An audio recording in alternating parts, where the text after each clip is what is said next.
Salam hangat untuk Anda semua. Selamat datang lagi nih di sesi pembahasan kita. Halo, senang bisa kembali. Hari ini kita mau coba bedah satu bab yang krusial banget dari Peter Drucker di Essential Drucker, bab 11, judulnya The New Venture atau usaha baru. Betul, ini sumbernya langsung dari kompilasi tulisan Drucker ya selama 60 tahun loh. Nah, bab 11 ini spesifiknya diambil dari buku dia Innovation and Entrepreneurship tahun 85. Jadi pemikiran yang udah mateng lah soal tantangan memulai usaha baru. Oke, dan misi kita kali ini apa nih? Kayaknya bukan cuma ringkasan ya. Kita mau gali lebih dalam, apa sih kata Drucker yang bikin usaha baru itu nggak cuma ya sekedar hidup, tapi bisa berkembang pesat gitu. Ya, Dan ini menariknya, bukan cuma soal ide cemerlang kan. Drucker malah nekenin banget soal manajemen di konteks wirausaha. justru itu. Nah, mungkin Anda nih yang lagi dengerin, ada yang lagi merintis usaha, atau mungkin cuma penasaran aja kenapa sih banyak startup idenya bagus tapi kok gagal? Yuk kita kupas bareng-bareng. Penting banget nih buat dipahami dulu bedanya. Drucker itu misahin banget tantangan inovasi di perusahaan yang katakanlah udah mapan, udah jalan gitu ya. Itu di bab 10. Iya, Tantangannya di sana tuh melawan ya kemapanan birokrasi internal gitu kan. Nah, kalau di bab 11 ini, usaha baru, masalahnya itu justru kebalikannya. Seringnya itu ada kekosongan. kekosongan maksudnya. Kekosongan struktur, kekosongan proses, disiplin manajemennya belum ada gitu loh.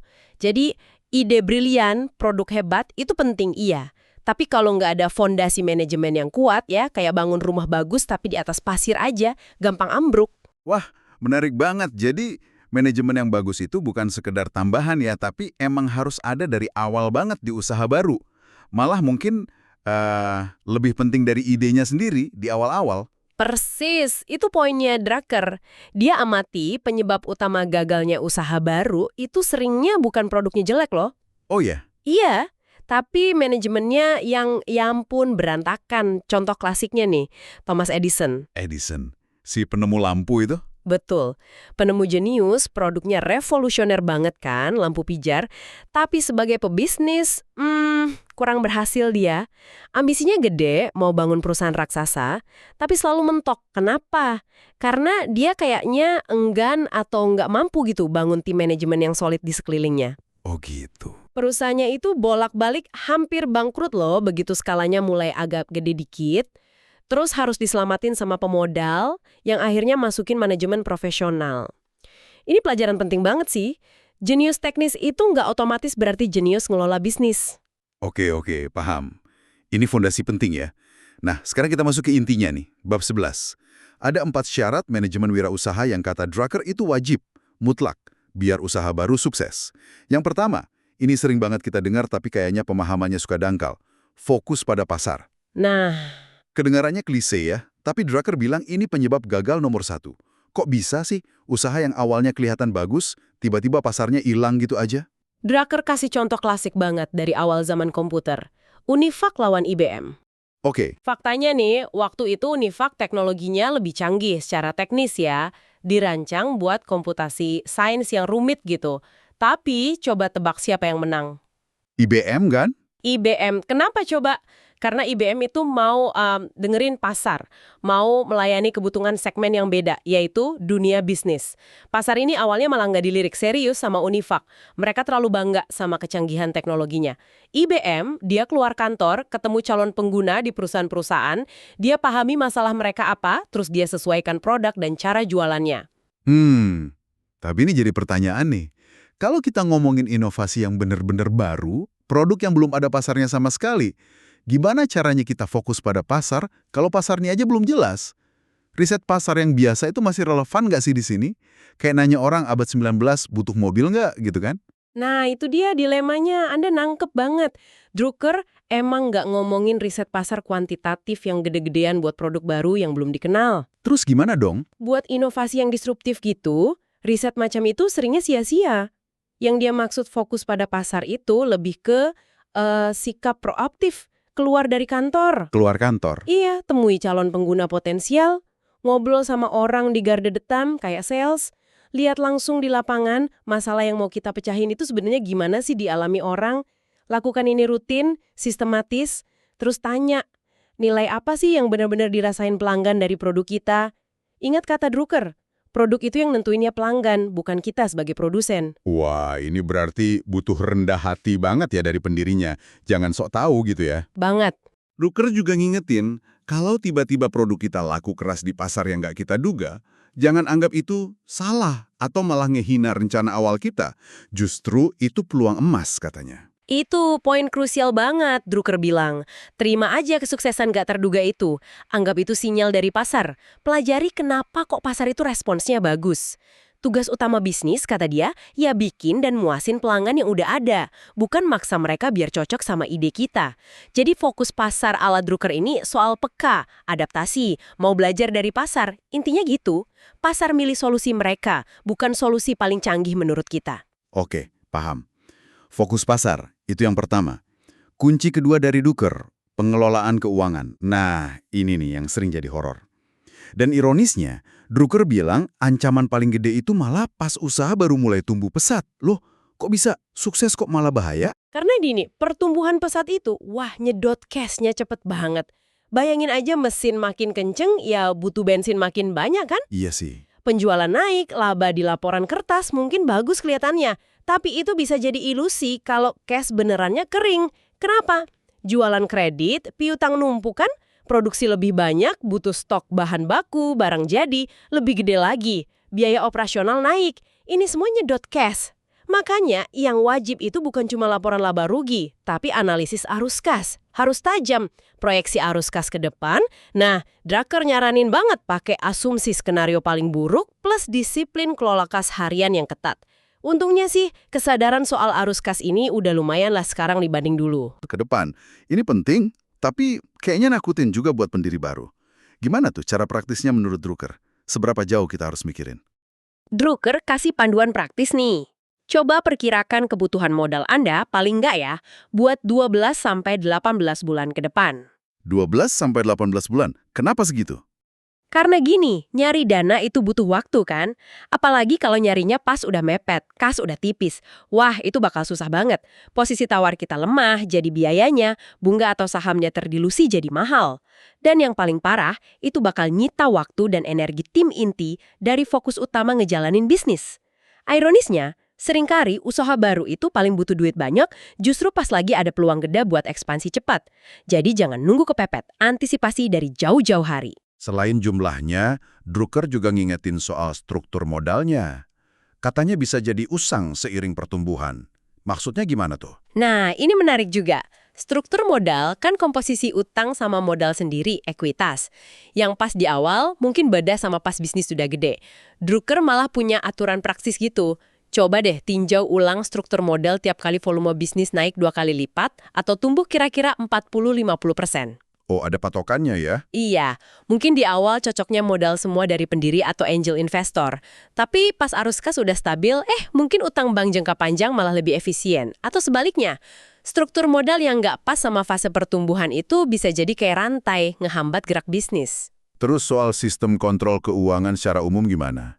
Kan kalau tumbuh cepat, sistem awal pasti jadi nggak cukup ya? Tepat sekali. Pertumbuhan cepat itu kayak banjir, bisa ngejebol sistem kontrol yang rapuh. Piutang nggak ketagih bisa naik drastis, nilai stok jadi nggak akurat, biaya produksi ngaco, biaya overhead bengkak nggak kerasa. Kuncinya, kata Drucker, bukan bikin sistem yang ribet banget, tapi fokus ke sedikit hal vital. Sedikit hal vital. Contohnya? Coba identifikasi 4 atau 5 area keuangan yang paling kritis buat kelangsungan bisnis Anda. Misalnya kualitas produk, ini nyambung ke biaya garansi retur, layanan pelanggan, biaya cari pelanggan baru versus mempertahankan, perputaran piutang sama persediaan, biaya pokok produksi, dan satu lagi yang selalu ditekankan Drucker, biaya overhead manajerial dan administratif. Nah, kalau udah ketemu, bangun sistem kontrol yang simple tapi efektif buat area itu sekarang. Tapi, rancang biar bisa nampung pertumbuhan setidaknya buat 3 tahun ke depan. Yang penting infonya cepat dan relevan buat ambil keputusan. Sip. Setelah pasar dan keuangan, kita ke syarat ketiga. Bangun tim manajemen puncak. Nah, ini nih yang sering jadi kayak tembok buat usaha baru. Produknya bagus, pasar ada, tapi kok kayaknya nggak bisa gede lagi ya, macet gitu di skala tertentu. Kata Drucker, penyebabnya hampir selalu sama. kurangnya tim manajemen puncak yang mumpuni. Anda nunjuk masalah yang umum banget itu. Bisnisnya udah kegedean buat diurus sendirian sama 1 atau 2 pendiri. Iya kan? Butuh tim. Dan poin kritis dari Drucker, tim ini harus mulai dibangun jauh sebelum krisis manajemen itu datang. Bahkan jauh sebelum perusahaan ngerasa mampu bayar gaji level eksekutif. Loh, gimana tuh sebelum mampu bayar? Buat startup yang lagi bakar duit, bukannya malah bikin cepet habis dananya ya? Gimana tuh Drucker lihatnya? Pertanyaan bagus banget itu dan sering dihadapi pendiri. Drucker nggak bilang rekrut direksi lengkap dari hari pertama sih. Tapi dia nekenin pentingnya memulai proses bangun fondasi tim lebih awal. Memulai proses, kayak gimana? Mungkin awalnya belum rekrut orang luar full-time. Bisa mulai dari identifikasi dulu aktivitas kunci yang vital buat bisnis ini apa aja. Selain produk teknologi kan pasti ada marketing sales, operasi, keuangan, SDM. Terus, pelan-pelan mulai delegasikan tanggung jawab penuh buat area kunci ini ke orang di tim awal yang potensial. Atau mulai cari talenta dari luar buat posisi krusial, mungkin awalnya paruh waktu atau konsultan dulu. Pesan utamanya gini, biaya karena nggak punya orang kompeten di area kunci pas bisnis mulai rumit, itu seringnya jauh lebih mahal dalam jangka panjang. Oh, jadi ongkos gak punya orangnya lebih mahal ya? Betul, bisa berupa peluang hilang, salah langkah strategis, atau bahkan gagal total. Itu lebih mahal daripada investasi awal buat tim. Ini bukan soal nambah pembantu loh, tapi bangun mitra strategis di pucuk pimpinan. Oke. Jadi langkah praktisnya mulai dari identifikasi aktivitas kunci tadi ya? Apa aja tuh biasanya? Pendiri harus duduk bareng, jujur, apa sih pilar utama bisnis ini? Selain bikin produk jasa, pasti ada fungsi cari pelanggan, marketing and sales, fungsi operasional produksi layanan, fungsi kelola sumber daya, keuangan, dan SDM. Daftarnya bisa beda-beda sih, misal e-commerce mungkin logistik penting banget, fintech mungkin soal regulasi.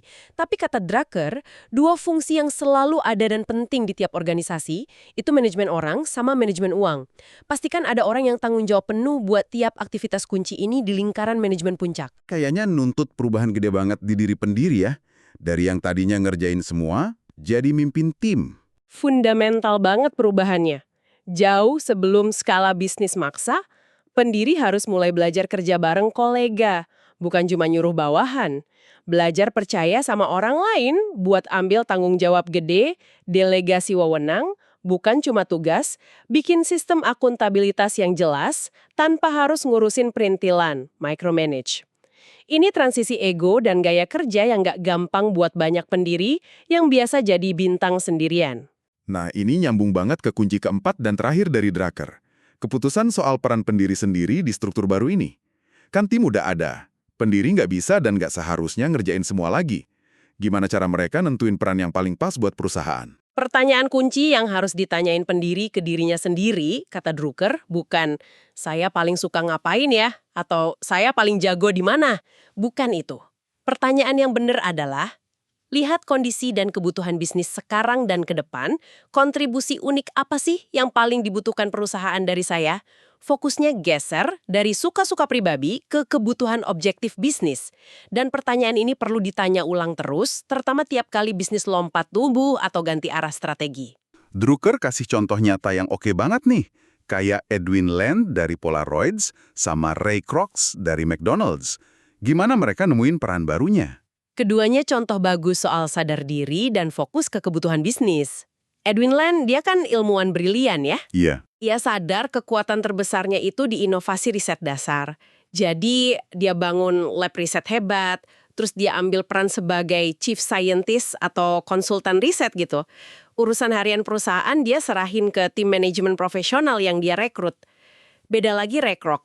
Walaupun dia tetap presiden McDonald, dia sadar dia delegasikan banyak urusan operasional ke timnya, terus dia posisikan dirinya sebagai penjaga nurani merek.